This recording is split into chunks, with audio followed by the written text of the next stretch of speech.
Welcome back to Stuff About Money. I'm Xavier Angel, certified financial planner, and I am joined by the distinguished Erik Garcia, financial planner. How you doing today, Erik? Distinguished. I'm feeling quite distinguished today, Angel. I say distinguished because we'll be at a conference later this month, and Erik is one of the breakout sessions talking about how to build a niche group. So yes, distinguished. So Erik, Xavier, you're distinguished as well because you're going to be leading the breakout as well. I am. I will be talking. Xavier's actually your topic's pretty interesting. It's how to succeed, how to build a practice while being a minority. How to build a successful practice while being a minority. Absolutely correct. So I'm excited about it. So we've got a wide range of individuals who will be sitting in on it. Females, males. It's going to be great. I'm looking forward to it. Cool. What are we talking about today? So today, actually, I'm feeling really good right now. Is it because of that daiquiri you just? No, we are drinking daiquiris. We'll talk about that in a second. No, that's not why. Because we just had the most delicious bánh mì sandwich. Bang shrimp bánh mì sandwich. Y'all, if there is a Vietnamese restaurant near you, go get yourself a bánh mì. It's delicious. For those that don't know what a bánh mì is, I like to say it's a Vietnamese po' boy. You know the history? You know the history of the bánh mì? Tell me. No, tell me. Stuff about money they teach about school. We're talking about bánh mìs are probably not taught in school. So Vietnam was a French colony, and the French brought bread to Vietnam, baguettes. So bánh mì actually means bread or baked wheat. I think what it translates directly into. So I learned something new today. The bánh mì is kind of one of the leftover, the French influence on the Vietnamese cuisine. Gotcha. So it's a baguette with typically like some type of pork, but this is a bang shrimp bánh mì with just and it was phenomenal. Shrimp. The sauce on it just put it over the top. Doing good. And we're drinking daiquiris today. I'm drinking a crawgator daiquiri. Crawgator. I don't know what's in it. It's like tropical fruit and rum. And I just had my typical strawberry daiquiri on a Friday afternoon. Because we're celebrating. That's what we're going to talk about today. We're going to talk about celebrating. But before we talk about that, can we do one more fun fact? Go for it. Do you know the history of the daiquiri? Share. No, do you know? No, I do not know. You don't know. I do not know. Daiquiri was originated in a town in Cuba called Daiquiri. The story is there was an American who came up with the recipe in Cuba, and the original recipe was influenced by Bacardi, the original the rum distillery, and it was eventually brought to America, I think, by some naval military people in the Navy. They brought it to DC, and it's kind of made its way. And as we do in New Orleans, we take things and make them amazing. So always. So what are we celebrating today, Zabe? We are celebrating. So I'm going to give a little bit of the background first. We did a podcast back in June. Okay. And in June, we were talking about creating goals. And I was having a conversation with a client, and that conversation, she told me, I can't do this. You're making it hard on me. You're taking all my money. I'm not going to be able to do the things that I enjoy. And so I asked her, I said, my first question to her was, did you see my car in the parking lot? And she said, no. And she said, where's your car? How'd you get here today? Because I live about 35 minutes from the office. And I told her that the 2008 Honda Accord that was sitting out in the parking lot was what I was driving. And she kind of looked at me with this look of, why are you driving a 15-year-old car? Like, this is the dude giving me financial advice, driving that 50. And so my response to her was, we always have to do things that hurt the most in order to receive that delayed gratification. And I had spent, part of April and May, I'd incurred some unplanned debt because I was traveling with the kids. We paid off my 2020 Honda Accord, and I gave that to my son. We wound up having to take a trip up to DC to help my oldest. She accepted a job at Georgetown. She moved to DC. So it was an unplanned trip to go up there to help her get situated. Along the way, and I know you're thinking about the hotel room situation. This is the best part of your unplanned expenses right here. So I'm in lean in, y'all. This is great. Yes. So I booked my hotel room for Chicago because we drove the car up to Mark was at Notre Dame. So we drove the car up. Mark dropped Grace and I off in DC. I'm sorry, in Chicago. And we were going to spend 2 nights in Chicago while we were waiting to fly up to DC to meet Caitlin in DC. And so when I booked the rooms, I'm looking at $100, and I think it may have been $179, $180, whatever it was that first night. That price on that second night jumped up over $700. $700. Yes. And so I'm at the front desk and I'm arguing with the guy behind the front desk, and he says, well, Taylor Swift is here. She's performing Friday and Saturday night, so our rates on the rooms have gone up, and it blew my mind. So all of this stuff that was occurring in late April and May, I had gone from I went to South Bend one weekend. The following weekend I was in Chicago. Then I was in DC. And then I came back home and flew out to Los Angeles. So I incurred all of this debt, unexpected debt. And so I told the client, I said, well, look, I'm doing this with you. Everything that I'm sitting down here with you and trying to do from a planning standpoint, I have to do it myself. My goal is to pay off this debt. And my goal is to get it paid off by October 1st. And once I get it paid off, then I'll go out and purchase a brand new car. It was hard because here I am driving this 15-year-old car. 1 week after I start driving it, the AC goes out. Me being stubborn was like, I'm not going to put any more money into it. I eventually broke down and got that AC fixed because our summers were 100+ degrees. 120. And so it eventually wound up dying on us. And I could have gone out and purchased a new car earlier. But because I had that accountability partner, because she was my accountability partner, every person who heard that podcast now knew that my goal was to pay off this debt before I purchased this car. Everyone out there was watching us, right? So I wound up carpooling with Maureen for a month and a half until I reached that goal and got that debt paid off and got to that October 1st deadline. And so it was hard. It was definitely hard. It drove Maureen crazy.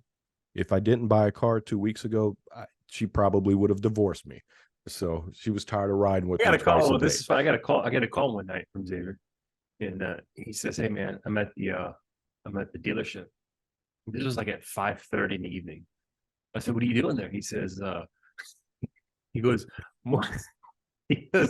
Maureen dropped me off, and she said I couldn't come home unless I had a car. We're on our way home. She gets off the interstate. We've got a Honda dealership right by the house. And so she pulls into the lot and she says, you got to get out.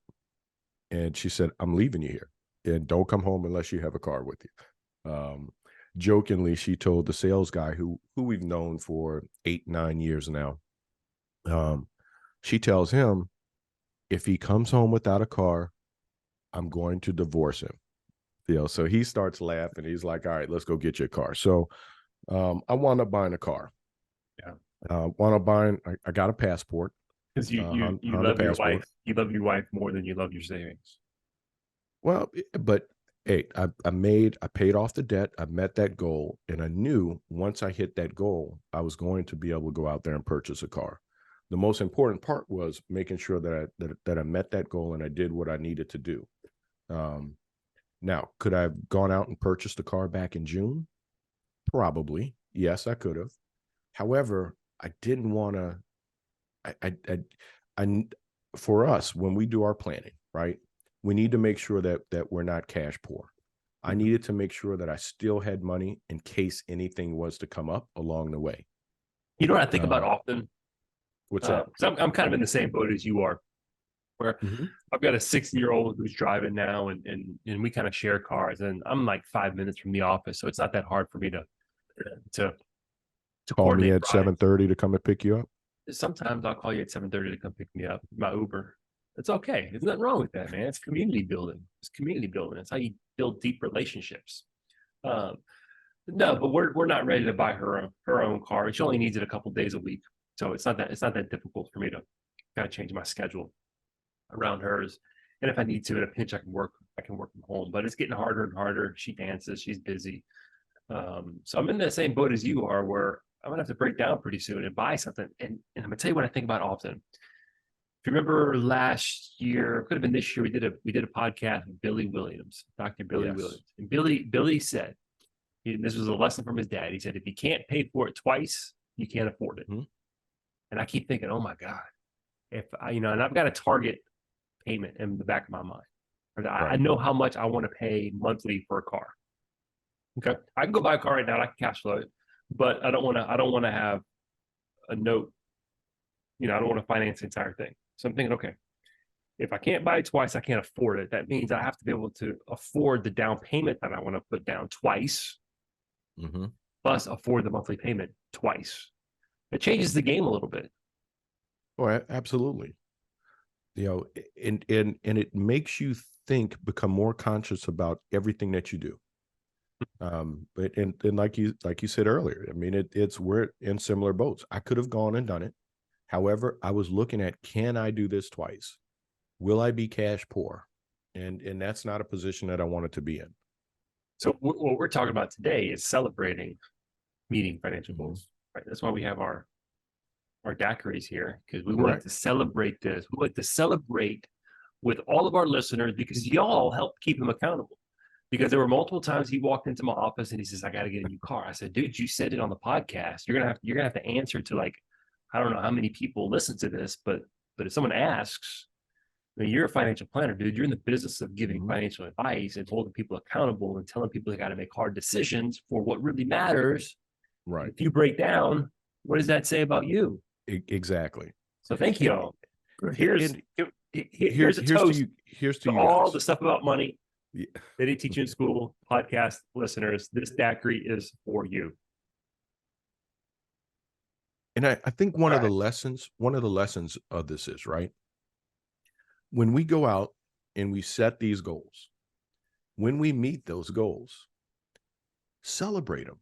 Celebrate when you come through and you meet a goal. Yeah, that's huge. I had a client recently. I had a conversation with a client recently, and it went something along this line. For the past year and a half, 2 years, we've been really working hard at getting out of debt. They had made some bad financial decisions in the past. We're working through them, making awesome progress. Okay, not yet to the ultimate goal, right? But they were far ahead to the point they had extra money in a savings account. One of the things that we like to do is coach our clients and teach our clients just how to manage cash flow with different accounts, right? We want to have multiple accounts for that are purposed really specifically for things. And in one of their accounts, they had more than we had anticipated. And they had a particular value of family time, particularly through travel. That was something that was really important to them. And they haven't really done that in a while. And we're sitting there in a meeting, and as they're kind of reporting to me, and we're kind of brainstorming on a couple different things, someone said, y'all should take a trip. Take a trip, celebrate where you've come. You got a little extra, you're a little further ahead of where you thought you'd be. Because when we stop and celebrate, sometimes even though the money we spend to celebrate might put us back a little bit to the ultimate financial goal, or to the ultimate goal, but when we have these milestones along the way we celebrate, it energizes us to keep going. It breaks that monotony of, just continuously saving money and looking at it grow, continuously spending that money to get out of debt. It, like you said, it energizes us. It gives us something to look forward to. You know, rewarding is always great. We do that with our kids. When our Yeah. kids do something well, we reward them, you know, one way or the other. Yeah, so celebrating it, it acknowledges the hard work that we put in, and it gives us that morale and that confidence boost to say, hey, I can do this. And not only can I do it once, I can do it again and again and again. And I'll say this, one of the problems with financial goals, and this is something I've been really thinking about and talking about lately, is with goals, you win once, right? If I set a goal to pay off a debt, I pay off that debt, I win once. Okay. What we want is we want to set up systems where we constantly win, where my goal isn't to pay off debt. My goal is to stay out of debt. Right. So that's a little bit loftier. It's a little bit bigger, a little bit long term. And that becomes more of a behavior thing. Well, if I have to stay out of debt, what do I have to do? Right. If I have a goal of paying off my debt, I put an extra $200, $300, $400 worth of my debt. I pay it off. Then what? Right. If my goal is to stay out of debt, then I have to pay off what I currently have. And I need to adopt behaviors that are going to keep me from going back into debt. So I like this idea of yes, we celebrate goals, milestones along the way that are in line with, that are kind of pointing us towards our long-term kind of vision, our long-term purpose, our long-term values. And as you're going through this, right, you're retraining yourself, which makes it easier to stay out of debt. You know, I saved over a 5-month period, 4-month period. You know, I changed my habits on what I was doing on a daily basis. Well, now I'm accustomed to doing it, and I'm not going to revert back to what I was doing prior to May. You know, because I've retrained my thinking and retrained the things that I had been doing over the past 4 months, that's going to keep going. So now my goal, like you just said, is to stay out of debt. And how do I do that? Well, I've already trained myself to do that over the past 4 months. Yeah, let me say this. I think it's important to say that this is not just about like, saving for the sake of saving or spending less for the sake of spending less. This is saving and spending less because there's something that you have purposed more important in your life. I have clients who want to maximize their giving. They really, really, really want to be in a position to give more to things that are meaningful to them, right? When they come across somebody in need, they want to be in a position to be able to give more, right? So managing their cash flow is very important. Clients want to give opportunities to their kids that they might not have had, right? So there's some sacrifices that you might have to make, even though you can afford something, right? You're making a conscious decision to say there's something more important than me having a more expensive car at this point in my life. Or, clients are saving for beach property or some type of a vacation property because, hey, when my kids start having kids, I have a vision of being able to host a family for particular holidays, right? So you're making conscious decisions today to sacrifice today because there's something greater that you're working towards. And I think that is so important. If there's something else, there's something that if there's a new behavior you want to learn, man, if you can somehow tie that new behavior to limiting something that you really, really want or becoming an obstacle to something you really, really want, that purpose, that sense of purpose will oftentimes help you make that sacrifice in the moment of weakness, if you will, in the moment of wanting to self-indulge or have that immediate gratification. So here's a challenge, right, for our listeners. Mm-hmm. As we enter the end of the year, because we're now October, so as we get closer to the end of the year, take a step back and think about what are some of the goals that you would like to accomplish next year.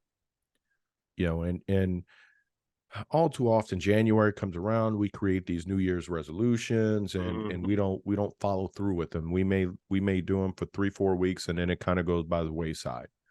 Yeah. Well, let's really focus on coming up with a goal and get that accountability partner with you and make sure that you accomplish it. And then whether it's a 6-month goal or whether it's a 1-year goal, then plan something, do something to celebrate reaching that accomplishment.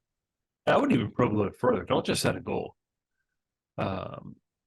Say why that goal is important. It may sound silly, but like, I want to pay off debt. Why is it important to you to pay off debt? I want to save for a down payment on, I don't know, a new property. Why do you want a new property? I think it's really important that when you have that underlying purpose for accomplishing something, the more clear you are on that purpose, the easier it becomes to make the decisions and the sacrifices and the behavior changes that you know that you need to make to achieve that goal. And I would even say that goals should not be necessarily ends in themselves. It should be pointing us towards something greater. There should always be something greater sitting behind a goal, right? I mean, here's the best when you talk about New Year's resolutions, right? The goal of, I want to lose weight. Well, why do you want to lose weight? I want to be healthy. Well, why do you want to be healthy? Right. I want to be healthy because when my grandkids, come over, I want to be able to sit on the ground with them. Okay. Now that's different than just losing weight, right? There's a lot of things that go into that. Right? It's a lifestyle. Now we're talking something more than just losing 20 pounds. Maybe you don't even lose the 20 pounds to be able to sit on the ground. Maybe the point that I'm making is always ask why. What's the underlying reason, the underlying purpose that you're trying to accomplish something? Right? That's when clients hire us, and I'm sitting across from whether it's on Zoom call or face to face. One of the first questions early on in the relationship I always ask is, why are you hiring me? You're spending good money to pay me to give you advice. Why? And it's amazing to hear those reasons. What that really, and as financial planners, if we can keep that why front and center of our advice and the counsel that we give our clients, that's why people hire us. Yeah, we manage your money. It's great. We do a good job of it. You don't hire me to manage it. That's not the only reason you hire me. You hire me because there's things really important in life that you want to accomplish, and you can't do it on your own for some reason. There are those people who are self-motivated who can do things on their own. And I know a lot of them. I interact with a lot of those people. Very ambitious, very type A. I mean, they set goals, they meet them. And I have clients that like the idea of delegating certain aspects of their finances to me. They like the idea of having someone who understands their situation so intimate as themselves, who can sit next to them side by side with outside eyes and help them process financial decisions. They like that. But then there are those people who really do need the ideas of what should I be doing? How do I do this? And helping people clarify what's important to them. I think sometimes we think we know what's important to us. We really don't know what's important to us. Our behavior certainly doesn't necessarily reflect. Talking through it with someone always helps to give clarity to it as well. Yeah. So anyway, I just want to again congratulate you, Xavier. Thank you. I appreciate it. For your car. I am 17 steps behind you right now. We may be celebrating purchases of a new car. At some point next year, we'll be celebrating you. Here's where I am. Okay. Oh, I'll just put this out there. I want a new truck. Now, if you're following the current news, all the automakers are on strike. I want a Ford. Ford's Kentucky factory, which makes their Ford F-150s, just went on strike. That does not bode well for the price of trucks. So I'm gonna have to wait out, I think, this strike and let things catch back up. Otherwise, I'll be paying way more than I want for a car. I think before the end of the year, we'll do a podcast and we'll talk about, let's put a goal out there or something that we're trying to accomplish in 2024. For me, for a car, for both of us, doesn't matter what it is. Just your goal is to continue to be my Uber when I need you to be my Uber. That's you just enjoy those conversations in the morning. Yeah. I mean, look, hey, I don't mind.